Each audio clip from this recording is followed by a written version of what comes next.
So you're running a marathon, but your miles are low. Is this positive for you? Is this negative? What I would do, how I would structure it after running 22 marathons, currently running 120-mile weeks, training for my 750 miler. This way you get the most out of every single mile that you go out there and train. Getting to your marathon is going to be a breeze for you. So let's go over the positives, the negatives, and how I would structure it. So I say this in a positive way. 40, 50 miles is a great introduction to running, especially for an intermediate and beginner runner. You're going to be able to balance life a lot more. You're going to be able to build your aerobic base. Okay. You're also going to be able to stay injury free. You're not really stressing the aerobic system as much as you need to potentially PR, to really get faster, and everything. So the risk of injury is going to be a lot lower. You're also going to be able to be a lot more consistent. When you only have 40 miles, it's a lot easier just to go for a 30, 40 an hour run as opposed to having 80 miles a week and doing a lot of double days. So those are the positives. Now let's talk about the negatives. All right, so now let's talk about the negatives. Clear as day, there's a performance ceiling. The person doing 40 miles a week as opposed to the guy doing 70, the guy doing 70 is going to get way better, way faster, way stronger. He's also going to be way more injury resilient. Now, at 40 miles, you're going to stay consistent and not get injured. But if you want to get bigger, you want to build stronger tendons, right? Your body wants to adapt. Your aerobic engine is massive. It needs the stress. How do we stress it? We progressively overload. We go from 40 to 50 to 60 to 70. We find that sweet spot where we can balance life, balance miles, and get the best out of every single run. The other thing is fueling. Now, if we think about the long run and look at it from a bigger perspective, this is where our engine allows us to play with fuel. Are we adapted to fat? Are we using glycogen properly?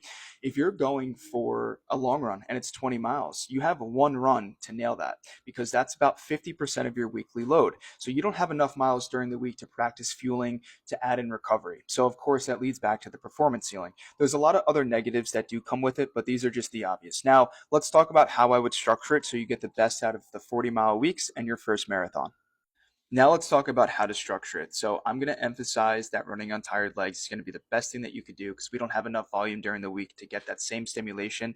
So on Saturday, let's just say we average 18 miles every long run. Sunday is going to need to be another long run because you're going to want to stimulate the second back half of the marathon to know what it's like to run on tired legs.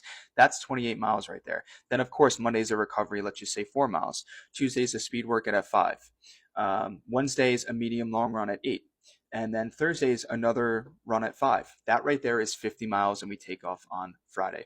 Now, we're not throwing in that many speed workouts. The whole part of this prep is not to get faster because we don't have enough miles to play with. A 5-mile speed workout isn't that much. So we have to understand that the whole part about this is we save those miles for the weekend. So we know what it's like to run on tired legs. I promise you, you're going to thank me and thank yourself when you get to mile 20 and your legs are kicked or your legs are fatigued and you're like, wow, I've never been here before. But once they get fatigued, you're like, I've been here before. Your body knows to keep going and how to focus on them. So that's how I would structure it. Those are the positives and negatives. Any comments, drop. I will always respond to every single one. And I'm curious to what other people are doing for their weekly miles. My miles are around, average low end 100 to 130, 140 top end.